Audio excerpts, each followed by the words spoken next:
Bonjour à tous, bienvenue dans le journal du théâtre. Nous sommes ici dans le théâtre des marionnettes du Jardin du Luxembourg. C'est le théâtre le plus grand de ce genre en France, puisqu'il peut accueillir jusqu'à 275 spectateurs et pas que des enfants. En attendant de le découvrir, je vous propose de voir le sommaire. Nous découvrirons un spectacle du nouveau théâtre laboratoire Elisabeth Serzuck. Nous avons rencontré Jean-Luc Moreau et Jacques Fansten, président de la SACD, pour une remise de prix un peu particulière. Et nous commençons ce numéro par un spectacle musical au XXe théâtre. La fin du monde approche, la guerre nucléaire se précise et une gigantesque météorite menace la Terre. 4 musiciens atypiques et un peu farfelus vont se mettre au défi de capter tous les chants et danses qu'ils croient essentiels dans le monde pour en garder un témoignage. Ces personnages vont tout mettre en œuvre pour sauver le patrimoine culturel mondial et je peux vous dire que ça va swinguer. Nous sommes en 2020, la fin du monde se précise, l'humanité est appelée à disparaître. Oh putain.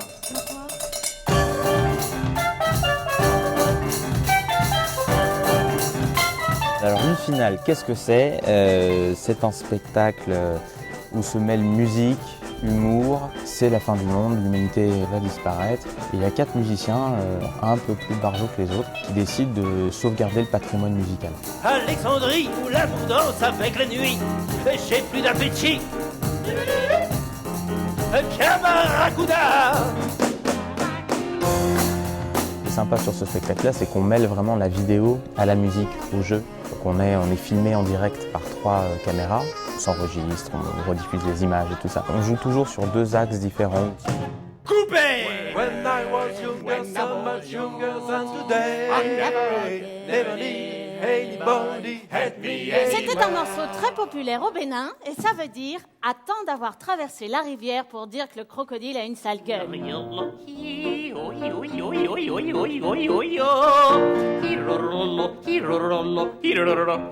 Il y a un super côté ludique dans cette pièce, où en effet on survole toute l'histoire de la musique dans sa globalité. On aurait pu vous faire découvrir plein d'autres artistes. On aurait pu vous parler de Michael Jackson. Oh, celui-là, vous devez le connaître vu que c'est un extraterrestre. Oui. Hey!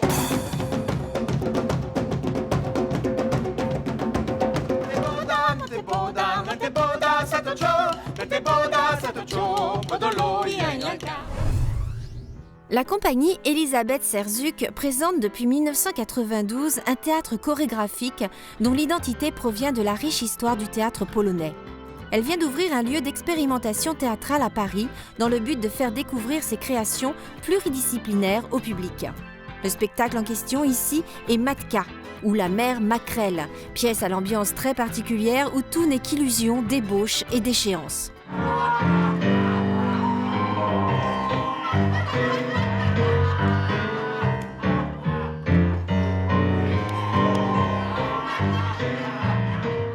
Matka, c'est l'histoire de la mère et son fils. Et c'est le sujet qui est toujours actuel et qui nous bouleverse, qui nous intéresse, je pense, chacun de nous. Ah, pourquoi ne l'ai-je pas nourri à la vodka de sa petite enfance? Il serait resté minuscule, comme un chien japonais, un pékinois.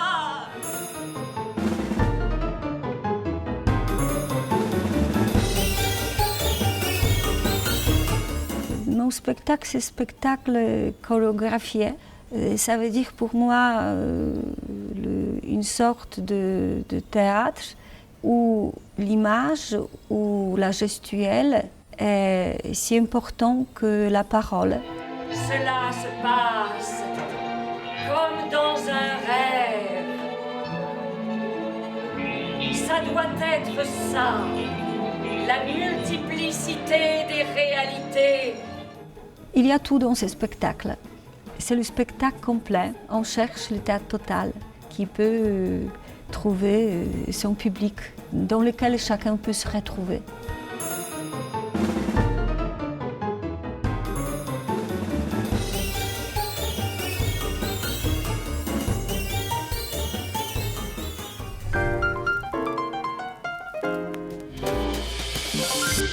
Depuis 2011, la Société des auteurs et compositeurs dramatiques décerne une médaille d'honneur pour célébrer les auteurs coup de cœur et leurs œuvres. C'est Jean-Luc Moreau qui s'est vu remettre la médaille de l'auteur du spectacle vivant. Nous avons rencontré Jacques Fonsten, président de la SACD, et bien sûr l'heureux lauréat.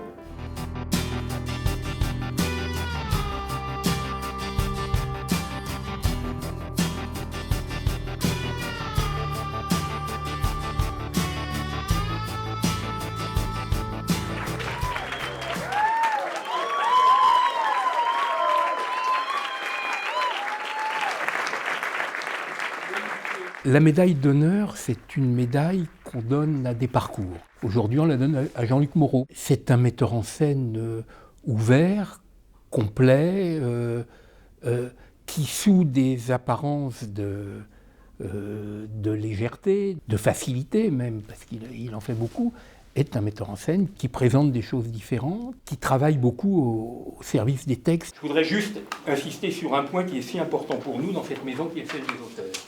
Quand on consulte la liste des pièces que tu as montées, ce sont presque toujours des pièces d'auteurs vivants, ou en tout cas contemporains.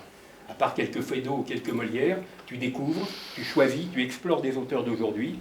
Alors donc Jean-Luc, cette médaille, pour laquelle il ne faut surtout pas se mettre au garde à vous, au nom des auteurs de notre conseil d'administration qui t'ont choisi, je la remets pour le plaisir, pour les auteurs que tu as servis et soutenus, pour le public que tu attires au théâtre, pour l'amour du théâtre, et pour encore une fois tout simplement pour le plaisir. Les honneurs ont toujours été quelque chose que je fuyais, que je fuis, parce que j'ai l'impression que mon activité ne mérite pas spécialement d'honneur, d'une part. J'ai dit oui à cet honneur, poussé par mes camarades qui m'ont dit que j'étais grotesque. Et il y a un moment où, quand on vous dit 30 fois dans la journée que vous êtes grotesque, vous finissez par avoir un doute. Alors je me suis dit que finalement j'essaierais de contourner ce que je réprouve dans ce genre de manifestation pour transformer ça en autre chose, un moment de réjouissance autour du théâtre. Les auteurs qu'il a montés, il a plutôt des choix très éclectiques. De Tchekhov à Récounet, Maria Pacôme, Jean Poiret, Feydeau Labiche, Jean-François Brévent, Jean-Paul Faré, Jean-Baptiste Poquelin. Sans cette mise en scène en 39 ans, cela nous donne une moyenne de 2,7 mises en scène. Et c'est pas tant qu'on le croyait. J'ai fait le contraire, pratiquement le contraire de ce que je voulais faire. Enfin, quand je suis sorti du conservatoire, quand je suis rentré à la Comédie Française, j'ai été engagé dans des rôles qui étaient plutôt des rôles dramatiques, plutôt sombres, qui est ma nature profonde et ce vers quoi vont mes goûts sur l'écriture théâtrale et sur le jeu. Et puis j'ai eu une réussite très grande avec des comédies. Et j'ai toujours été tiraillé entre l'aspiration de ce que me demandaient les producteurs ou les auteurs ou les acteurs, et puis ce vers quoi moi je voulais aller. Je vais te faire une déclaration d'amour. J'hésite pas, moi. Je ne peux pas te rendre un plus bel hommage que de te dire que je te trouve un personnage shakespearien. Je te trouve à la fois fort et très fragile. Ça te fait pas plaisir? Si, très bien. Tu es compliqué, tumultueux, drôle et tragique, jusqu'à l'émotion. C'est bien que vous soyez tous là en tout cas. Merci. C'est la fin du journal du théâtre et je serais bien restée encore un peu avec Guignol. Robert Blondin disait « Quand on prend la peine de découvrir les ficelles, on se sent moins marionnette ». Et ce n'est pas faux. Allez, au revoir à tous et à très bientôt.